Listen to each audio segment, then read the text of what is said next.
I never liked Southern California. When I visited there, I felt people were very arrogant and self-centered. The last place I wanted to be is where God sent me. So after I graduated from Eastern, I went back to Vancouver, Washington, and I really wanted to be a teacher and a coach at my old high school. I went there and I volunteered as a coach, and I was a substitute teacher for about 2.5 years. And the job opened up. I interviewed for the job, and they said, "We're not going to hire you. We're going to hire somebody from the junior high that paid their dues." After that, along with a couple other things, I went into a pretty deep depression. I had a girlfriend at the time that lived in Southern California, and she said, "Well, why don't you move to Southern California, Orange County?" And I said, "No, I just don't want to." But she kept asking, and she said, "What do you have to lose?" I couldn't get a job to save my life in Washington, so I moved down to Southern California. Santa Ana High School needed a wrestling coach, and Santa Ana was known as being #1 in the nation for economic hardship. I didn't even like driving through Santa Ana, let alone work there, but I had no other options. There were no other opportunities. So I walked in, and the athletic director shook my hand and said, "You're hired." And I go, "You didn't ask me any questions." He said, "Nobody else applied for the job, you're it." And so I'm going, wait a minute, I don't know what I'm getting myself into. What does everybody else know about Santa Ana that I don't know?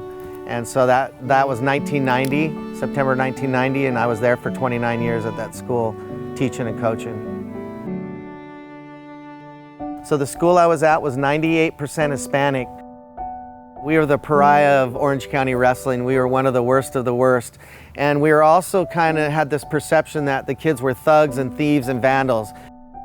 There was not any dedication or commitment from any of the kids. A lot of the kids had to do the things for their parents, go to doctor's appointments to interpret. I couldn't have the rules, well, you got to be on time and you got to be here every day, and if you're not, you're kicked off the team. If I were to do those kind of rules, then I wouldn't have had a team at all. As a young coach, you put your self-worth in winning. And when I got to Santa Ana, we weren't winning. We were losing 72-0, 53-8. We were just getting massacred by all the local teams. So I heard the Lord speak to me one day, and I heard, "You're never going to win here, so invest time in these kids."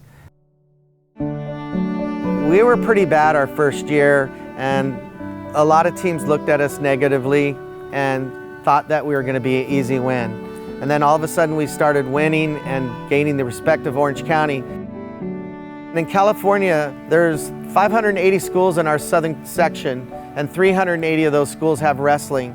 The program ended up winning 27 straight league championships. So just by giving up on winning and just saying, I'm going to throw a little faith in there, we saw something that most people call a miracle that happened in Santa Ana, because winning in Santa Ana is not easy to do. Once you start investing in kids and you start believing in kids and giving them hope, you got a community that kind of surrounds you and believes in you, and you just start to get more help from them. It was divine intervention. I mean, all the doors are closing. Sometimes in life we want one thing. This is where I want to be. This is my home. Vancouver is where I grew up. I loved that place. I loved my old high school.